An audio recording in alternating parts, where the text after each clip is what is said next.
Hi, hi, hi, hi! Kumusta mga kababayan? Video analysis, video talakayan with Ka Eric. Saan man pong panig ng mundo, saang mang bahagi ng Pilipinas, nawa po ay nasa mabuting kalagayan ang ating mga suki, mga tagapagsuporta at tagapagsubaybay ng ating Ka Eric Celis YouTube channel.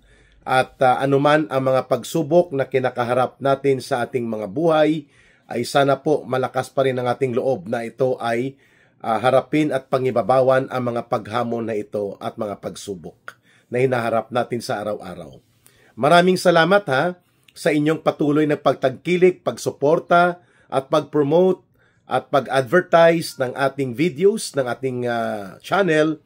Hindi lamang po dito sa Ka Eric Celis YouTube channel, kung hindi pati na rin po sa ating Facebook Live na Ka Eric Jeff Celis Facebook account. Ayun. Every 9:15 in the evening po, nagsisimula tayo ng ating live stream. Balitang talakayan with Ka Eric. Mga news analysis, news recap of the day. Basta po walang conflict of schedule sa mga lakad ni Ka Eric, ay kasama niyo po ako every alas 9:15 ng gabi sa Philippine Standard Time, Monday to Sunday. Ayan. Uy, umabot na po ng mahigit 76,000 ang ating subscribers. At ang ating mga videos na ina-upload o sinishare at ang ating mga live stream ay patuloy po ang increasing trend. Ibig sabihin po, maraming nanonood, maraming nagla-likes, maraming nagsishare. At nakikita po yan sa ating algorithm analytics ng YouTube. Maraming salamat. Utang na loob po yan ni Ka Eric sa inyo at sa ating mga kababayan. And of course, maraming salamat sa inyong pagsuporta sa ating Bangon Sambayanan movement. Ang ating line of support is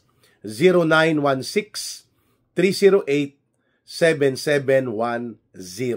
Uulitin po ni Ka Eric 0916-308-7710. Kay Langging po yan na GCash line. Yan na rin po ang ating communication line. Ayos. Whatever voluntary support and out of your generosity and sincerity ay hindi kailangang malaki po na tulong. Importante yung kalooban at ang voluntariness ng inyong pagsuporta. Yan po ay ginagamit natin sa kampanya, sa mga advocacy schedules po na pinapangunahan ni Ka Eric, mga community meetings at mga community forum na nagbibigay tayo ng advocacy at mga discussions hinggil po sa kalagayan ng ating bayan nang sa ganon ay mapaangat natin ang kamalayan at mga pag-unawa ng ating mga mamamayan hinggil sa malalim na problemang kinakaharap natin, lalong-lalo na itong panunumbalik at pagsambulat ng malawakang sistematikong korupsyon at pandarambong sa kaban ng bayan under the Marcos Jr. Romualdez government. Ayan. Again, maraming salamat for your support through our line of support na binabanggit ko sa ating live stream at sa atin pong mga video sharing. Again, 0916-308-7710. Okay, start. Mga kababayan, kahapon po, grabe ang paghuhuramintado ni Lola Laila de Lima. Itong tinatawag ng iba na Sabaquin. Hindi ko alam bakit Sabaquin. Ang alam ko, tinatawag siyang Junel. At ang kanyang interview kasama si Risa Hontiveros, pareho pala sila. Mahilig sa tinatawag na lover boy. But kidding aside, getting seriously, nang gagalaiti sa galit itong si Lola Laila de Lima, representative ito ng party list na ML, no? Yung grupo ng mga dilawan, mamamayang liberal daw, no? Nakalusot ito, siyempre, areglado sa COMELEC. Maniobra yan ni Martin Romualdez at nila Marcos sa sindikato ni George Garcia dyan sa COMELEC, no? Kagaya ni Boy Banal na Aso, Santong Kabayo, Benny Abante, talo sa eleksyon pero naging COMELECted bigla at naging congressman ng 6th District ng Manila. pinadisqualify nila, hinanapan ng buta sa technicality yung yung citizenship ng nanalong congressman sa 6th District of Manila. Okay. Ngayon ito, si Lola Leila de Lima, halos po maguramentado, no? Kulang na lang maglupasay ng galit sa loob ng House of Representatives kahapon. Bakit? Dahil hindi daw sinipot ni Vice President Sara Duterte ang budget deliberation na nagpapatuloy hinggil sa proposed budget ng Office of the Vice President. Aba. Teka. Ililinaw muna natin, no, ang mga mahalagang punto. Una sa lahat, wala po sa saligang batas o anumang batas na nagmamando na kailangan obligado ang Vice President na mag-attend ng mga deliberations ng kanyang budget proposal sa harap ng Senado o sa harap ng Kongreso. Malinaw tayo dyan. There is no rule, there are no laws, and it is not in the Constitution that the Vice President, just like the President, they are being afforded yung tinatawag na courtesy of position. Sila ang pinakamataas na opisyal ng ating bansa na na-elect ng taong bayan. The President and the Vice President, by tradition, they are not required, hindi sila minamando na mag-attend sa mga budget deliberations na ito. Pero si Vice President Sara Duterte, she opted in the last 2 years na may budget cycle, nag-a-attend siya. Lalo na doon sa mga committee hearings na mayroong controversial na mga pang-aatake at pang-uupat laban sa kanya at sa kanyang budget. Lalo na nang tumindi po yung atake hinggil sa mga confidential fund na na-clear naman later on ng report at evaluation ng Commission on Audit. Pangalawa, there are no laws. Walang mga batas, walang regulasyon sa Senado o sa Kongreso na nagmamando kay Vice President Sara Duterte na obligahin ang kanyang sarili na mag-attend ng budget deliberations. Okay? Pangatlo, si Vice President Sara Duterte ay nandun po sa Cebu upang magsagawa ng relief and support, rehabilitation, mga pag-ayuda at pagtulong sa mga kababayan po nating namatayan, nasalantahan at tinamaan ng matinding lindol na naganap 2 days ago na umabot ng 6.9 magnitude or intensity, mga kababayan. So, may dahilan at mayroon pong legal na batayan na hindi siya obligado mag-attend dito mga budget hearing. Aba, itong peg ng Lola Leila de Lima, naghahanap yata ng away, no? Nagiging palingkera na rin at butangera kagaya ni pambansang tagapagtahol ni Marcos na si Aling Claire Marites. Sabi niya, enough with the brattiness. Wow. Sabi niya, tama na ang pagka-spoiled brat ni Sara Duterte.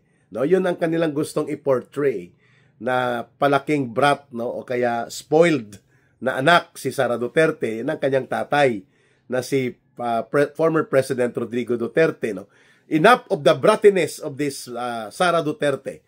Zero budget para sa kanyang opisina kung hindi niya kayang respetuhin ang Kongreso. Ugok! Yan ang sagot. Bugok! Bakit? Ikaw bang may-ari ng Kongreso? Sa'yo ba ang pundo na yan? Tarantado talaga ito si Leila de Lima, no? Siguro yun ang epekto, no, ng kung ikaw ay nakaranas ng matinding pagkadagok sa buhay mo dahil nabisto ka na nung ikaw ay Secretary of the Department of Justice ay may mga sindikato sa droga itinuturo na ikaw ang protektor ayon sa mga balita at mga naging pagpapahayag noon ng administrasyon ni former President Rodrigo Duterte. Nakulong ito si Leila de Lima. So siguro naghahanap siya ng pagiging bingatibo. Yung kanyang wala sa lugar na political vendetta. No? Nakalabas lang ito dahil pinalusot ni Marcos at ni Romualdez at ginagamit na attack dog. No? So naging bulldog itong si Leila de Lima. No? Paano niya gagawing zero budget ang Office of the Vice President? Bakit? Siya bang may-ari ng Kongreso? Pangalawa, pera ba niya yan? sitahin niya muna at paimbestigahan muna nila ni Jokno at ng mga grupo ng mga hilaw na komunista at mga dilawan pinklawan zombie si Risa Hontiveros kung bakit lumabas sa DZRH News and Public Affairs Program nila Katon Ying at nila Jerry Baha sa 2x2 na si Hontiveros pasimuno ng 3 billion .035, no? 3 billion mahigit na pundo na congressional realignment and insertions. Bakit niya ginawa ito? Saan kinuha ang pundo? Saan dinala?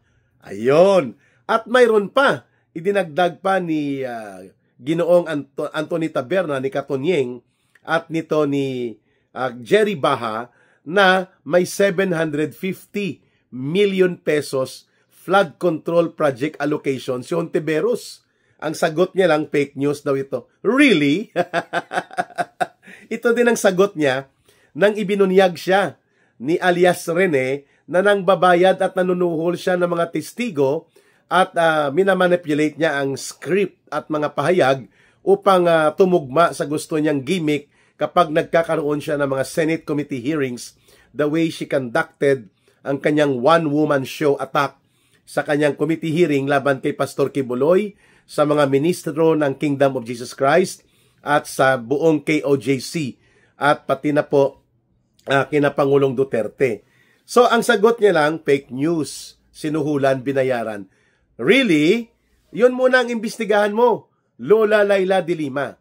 So puntahan po natin ang ating analysis dito. Si Laila de Lima po ay utusan at bayaran nila Marcos at Romualdez para magsagawa ng rabid attacks and demolition job laban sa Duterte political camp. Understandable po yan. Kasi nga almost 7 years na nakulong ang kulukoy na ito at pinalabas lang ito ni Marcos Jr. at ni Romualdez para nga gamitin para maging tagapagtahol at tagapagkagat sa mga Duterte. Lalo na kay former President Duterte at kay Vice President Sara Duterte. Okay? Pangalawa, mga kababayan, itong si Laila de Lima ay talagang mayroong tinatawag na political vendetta. Mayroon siyang personal na pagkagalit sa mga Duterte. At yan po ay ginagamit niya ngayon ang kanyang posisyon bilang member siya ng House of Representatives at the same time among the designated attack dogs and the demolition job operators ni Romualdez at ni Marcos. Pero nagkamali siya eh. Ang taong bayan po ay walang at hindi naniniwala na kay Laila de Lima. Even ang pagpasok niya dyan sa House of Representatives, yan ay suspect na isang malaking sindikato na minaniobra ng COMELEC para mabigyan na naman ng otoridad itong si Laila de Lima. Ayan. Pangatlong punto natin dito. Itong kanyang pagkukunwari as if ay kanyang dinidisiplina o kino-call out si Vice President Sara Duterte, bahagi ito ng malaking operations na palabasin na si Sara Duterte ay hindi kumikilala sa otoridad ng Kongreso. At kaya kailangan ipakita na obligahin siya, otherwise kung hindi siya haharap sa mga deliberations ng kanyang budget, ng kanyang opisina, ay i-zero budget siya. Talaga? Kaya mo? So malinaw, mga kababayan, na ang kagaya ni Lola Laila de Lima po ay mga bagahe, walang silbi, inutil na uri ng mga politiko na nabubuhay sa political vendetta, nabubuhay sa political na intriga at binabayaran at ginagamit para maging mersenaryo.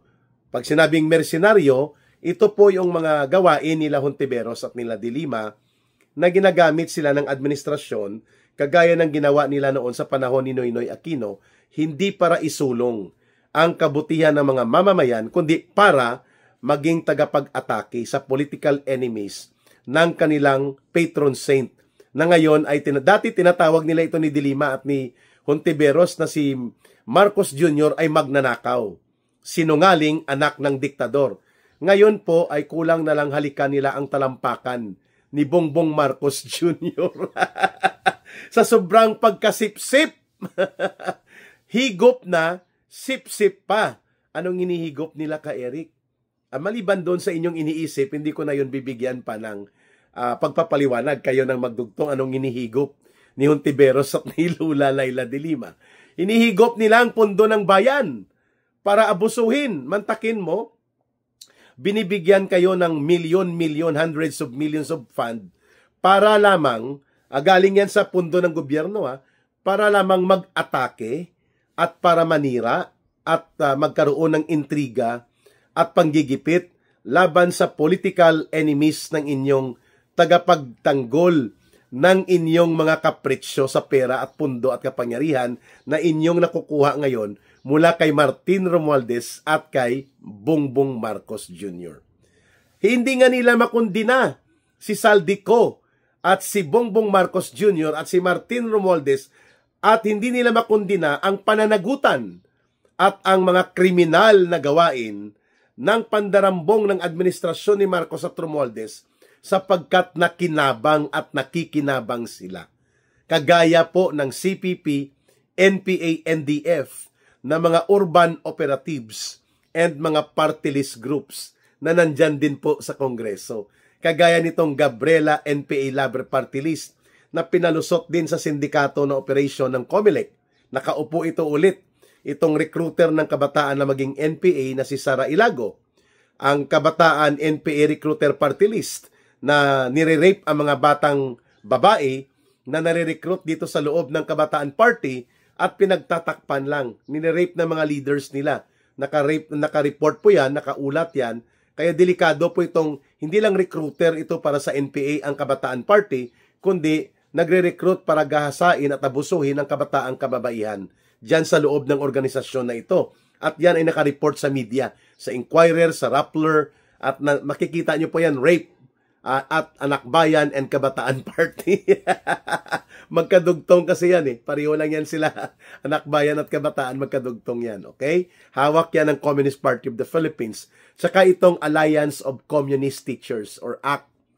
Yan po mga urban operatives yan ng CPP, NPA, NDF. Lahat yan sinusuhulan. Pinupunduhan ni Marcos at ni Romualdez mula sa pundo dyan sa Kongreso, pero mga pundo ng taong bayan yan, mga kababayan. Kaya, malinaw na ang mga paghuhuramintado at pagwawala ni Lula Laila de Lima ay bahagi ito ng kanilang gimmick na gumawa ng political attacks and demolition jobs laban kay Vice President Sara Duterte. At ipakita natin na ito ay isang inutil at kontra sa interes ng taong bayan na uri ng pamumulitika. Kaya natin sila tinatawag na bulok at sumbi ang politika ng mga dilawan na ito.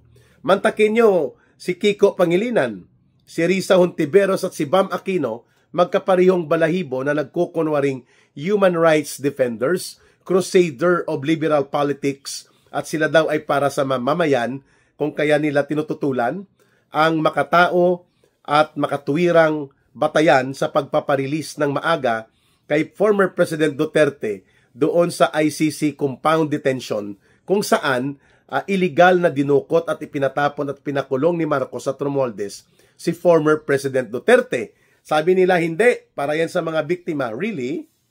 Kayo nga po ang tagapagtakip. Sila nga pong tagapagtakip ng mga krimen ng mga sindikato sa droga. At kung kaya nga hinabol ito ni Pangulong Duterte, itong si Laila de Lima, during the time na siya po ay naging sekretaryo ng Department of Justice. Yun. So kaya tinatawag sila na mga taksil, no? Politics of the traitors. Yan ang tawag kay Lula Laila de Lima. Politika ng mga taksil ang kanyang ginagawa. Uunahin dapat ni Vice President Sara Duterte ang ating mga kababayan na higit na nangangailangan ng emergency response kung ikukumpara kay Laila de Lima na makipagbalitaktakan ang Vice President sa iyo at sa iyong mga alipores diyan sa Kongreso sapagkat mas mahalaga po ang tungkulin ng Vice President na asikasuhin ang kanyang mga kababayan, lalo na si Marcos ay walang alam na may lindol pala na naganap sa Cebu. Sabi niya, ang ating panahon ngayon ay talagang iba na. At sa pagkakaalam ko, may lindol pa na naganap sa Cebu. May lindol nga! Pero ang presidente ng Pilipinas, hindi sigurado kung nagkaroon ng lindol sa Cebu. Samantalang, ang city government ng Davao City, sila Mayor Basti Duterte, automatic po, wala pang 24 hours nagpadala na po ng mga food packs, mga tubig na maiinom, at suporta para po sa mga kababayan natin sa Cebu while they are only a local government in Davao City. Pero si Marcos Jr., wala ka pong marinig, sabi niya, iba na talaga ang panahon ngayon. At talagang grabe na ang pagbabago sa panahon, kagaya ng ang pagkakaalam ko, sabi niya, may lindol pa na naganap sa Cebu. Hindi siya sigurado. Only a president or a man or a person who is not in his clear state of mind with sanity and reason ang makakapagsabi niyan, presidente ka. Ultimo, 7 years old na bata, alam na naglindol at nayanig ang Visayas region at matindi ang pinsala doon sa Cebu City. So yan ang rason kung bakit, bagamat hindi obligado si Vice President Sara Duterte na dumalo sa mga budget hearing and deliberations na ito patungkol sa budget ng kanyang opisina, pero kapag may pagkakataon, pumupunta siya at hinaharap niya ang mga katanungan at mga issues na ito. Subalit sa pagkakataon na ito, dahil hindi naman siya required sa batas o sa regulasyon ng Kongreso at Senado, minabuti ni Vice President Sara Duterte na i-prioritize ang mga kababayan nating nasalanta at tinamaan po ng matinding paglindol doon sa Cebu, which is but proper para sa isang pinakamataas na opisyal ng ating bansa. And for that matter, the second highest official of our government, the Vice President Sara Duterte, must be there para makatulong naman na ma-inspire din po ang mga taong bayan na magpalakas ng kalooban nila sa harap ng pinsala at kagipitan na ito, at nang sa gayon ay makatulong din si Vice President Sara Duterte na makapagbigay ng mga services of support that are available under her office. Ayun. Yun po ang tama. Yun ang nararapat. Hindi ko nga alam kung napunta na doon si Marcos o pumunta siya doon sa mga biktimang ito kasi hindi nga niya alam pa at hindi pa siya sigurado kung naglindol na, no? So, kung naglindol noong Lunes, baka ma-realize ni Marcos Biyernes pa na may lindol. Lobat. Kulang. Sundot mo na, sundot. Yun ang mga termino ng mga diktos, no? Sundot, pag low ka na, sabi, hindi ako adik, pasado ako sa hair follicle, kahit wala akong buhok, pero may buhok ako sa legs part ko. Sabi ng mga diktos, low bat, sundot, ibig sabihin, follow up. Follow up mo na, Mr. President. Kasi, Lunes pa ang lindol, nagsabado na ngayon niya palang na-confirm na may lindol sa Cebu. Habang ang city government of Davao City at silangging pa smile nakikinig siya.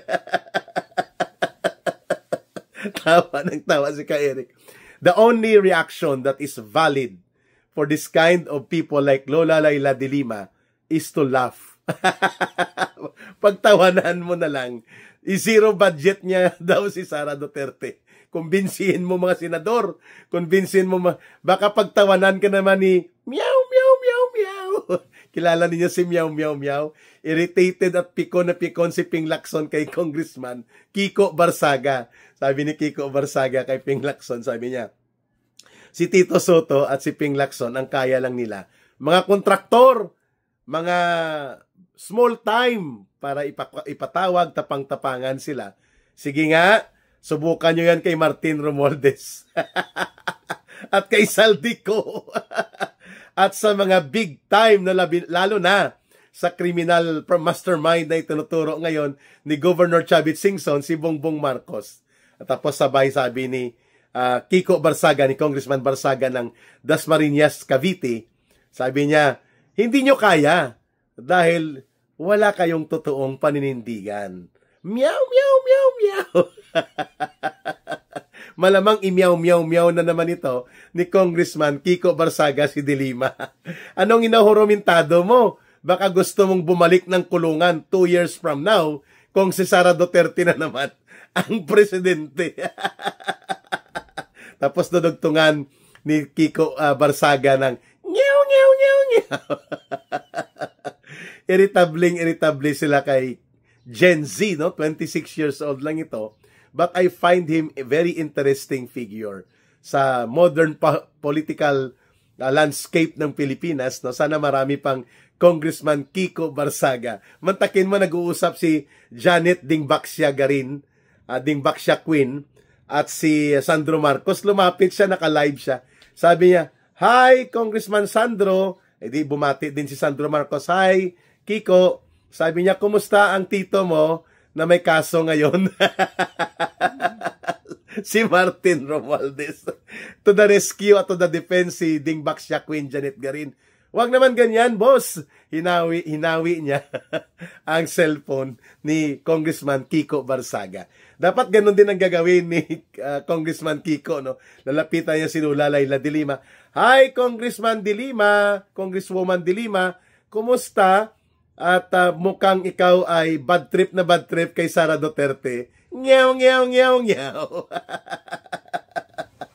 Mga kababayan, kidding aside, talking it seriously, the kind of Layla De Lima and the kind of Risa Hontiveros and itong mga CPP, NPA, NDF ay mga political mercenaries na babayaran, nasusuhulan at ginagamit para sa mga demolition job nang sa ganon ay makakuha sila ng concession of power. Ibig sabihin po, share of power, at kapag may share of power ka, kahit maliit lang, nakakakuha ka ng pundo at kapangyarihan. Nagagamit nila. Like itong si Hontiveros, kaya niya daw magpalusot according kay Katon Ying at kay Jerry Baha ng tinatawag na alignment of budget. Pinaganda pang termino. Insertion yon. At sabi ni Senator Amy Marcos, may mga insertion na masama naman talaga. Hindi ko alam anong ibig sabihin doon ni Senator Amy.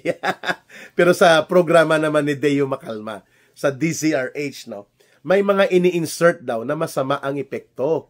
Ayon. At ito ay isa sa binabanggit ni Senator Amy Marcos. Pinalusot po ito ng mga pundo. Yan ang ibig sabihin ng insertion. At kapag pinalusot, hindi po tinalakay sa plenary. Hindi naging transparent, hindi naging hayag na makikita ng mga senador at ganoon din po doon sa House of Representatives sa kanilang plenary. At kapag pinalusot mo as alignment or realignment and insertion at pati saan program, ang ibig sabihin, may balak, may plano. Kaya nagkaroon ng 1 trillion pesos na pangungulimbat sa flood control projects dahil karamihan yan insertions ng Kongreso at ng mga senador. No? At ngayon, pasimple lang, itong amiga ni Hontiveros na si Grace Poe, na siya po ang Senate Committee on Finance, na naging kasabwat ni Saldico doon sa Vice Cam. Okay? So, anong ginawa ni Hontiveros sa 750 million pesos na flood control projects? Saan ito dinala? Saan ito ginamit? Kung ito ay totoo, nagtatanong lang po. At kaya, marapat lamang na sumagot siya. Ang sagot niya, no, hindi totoo yan, fake news. Ha?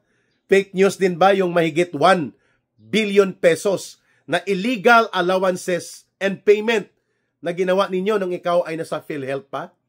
Ha? Ms. Hontiveros, na diniklara ng Commission on Audit na hindi allowed, dinisallow at pinabalik sa inyo. At marami doon ay lumalabas sa ulat ginamit mo sa early campaigning mo sa telebisyon upang ikaw ay tumakbo bilang senadora. Wow! Malinis ha. Filingira ha. Kung silangging pa Santa Santita. Ganon din ito si Layla De Lima. Santa Santita, pero ang totoo, demonyeta. Pero sabi nila, mali man yan kay Eric, ang demonyeta ay small demon. Big demon yan eh. So ano dapat? Demonyong damuho. Ayun ba yun? Kawatan daw. Sabi ni Langging. Kawatan ng ano? Kawatan ng may asawang may asawa. Kayo na po ang bahalang pinagtatawanan natin ito sapagkat De Lima does not have any credibility like Trillanes and Hontiveros sa majority of the Filipino people. Nakikita po sila ng mga bingatibo, mga tirador na sinusuhulan, binabayaran na ang solo nilang target ay talagang wasakin ang Duterte brand of leadership kagaya ng CPP, NPA, NDF sapagkat takot na takot sila na may isa na namang Duterte na magiging presidente na dudurugin sila sa kanilang pakikipagsabwatan sa mga kriminal, terorista, mga sindikato at mga bulok at kurakot sa politika at sa gobyerno. Yan ang dahilan kung bakit naghuhuramintado si Lola Leila de Lima dahil hindi po niya nakita ang magandang pagmumuka ni Sara Duterte. Aba, kung nag-attend si Vice President Sara Duterte sa mga budget deliberation na nandyan si Lola Leila de Lima, mas lalo siyang mairita. Kasi mas maunawaan mo talaga kung bakit iniwan siya ng kanyang asawa. Kung itatabi mo siya, itatabi mo si Lola Leila de Lima at si Sara Duterte. Ikaw ka, Eric, intrigiro ka. Kung magsalita ka, parang kay gandang lalaki mo. Hindi ko po sinasabi yon. Pero basta tandaan nyo, basta kalbo, sigurado ako, romantiko yan. Ayun. So malinaw po na si Leila de Lima ay isang politika na ang ginagamit niya ang kanyang poder at proteksyon ng bulok na gobyerno ni Marcos at Romualdez para maging bulldog na atakihin ang mga Duterte araw-araw na ginawa ng Diyos. Pero nagkamali siya. People will always look and embrace and cherish the legacy of a Duterte brand of leadership. The reason na mahal pa rin nila si Pangulong Duterte ikukumpara kay Marcos at sino pa mang politiko sa modernong panahon, kahit na ipinakulong, pinatapon na si Rodrigo Duterte. The reason na mahal pa rin po ng mga tao si Sara Duterte at hindi nakalusot ang inyong maruming laro sa impeachment nyo at kahit anong survey ang gagawin, ngayon man o sa 2028 kung matutuloy ang eleksyon, si Sara Duterte ang susunod na Pangulo ng bansa. At yan ay lalo pang magpapairita at magpapalupasay at magpapahuramintado kay Lola Leila de Lima at kay Risa Hontiveros. Magbabalik po ang video upload ni Ka Eric mamayang hapon at wag po ninyong kalimutan sa gabi alas 9:15 po 9:15 PM Balitang Talakayan with Ka Eric. And thank you so much for sharing, promoting our videos and campaigning for more views and more subscribers and followers for Ka Eric Celis YouTube channel. Ang ating pong line of support, huwag kalimutan, through kay Langging Rohilda Celis 0916-308-7710. Ulitin ko ulit, mas mabagal. 0916-308-7710. Mabuhay ang sambayanang Pilipino. Mahalin po natin ang bansang Pilipinas. Walang ibang magmamahal nito kundi tayo ring mga Pilipino.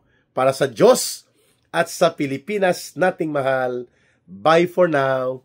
May God bless everyone and your family, and may Allah will be with those who are Muslim brothers and sisters. Ka Eric signing off for a while, and see you again in the next video analysis at Balitang Talakayan. Maraming salamat.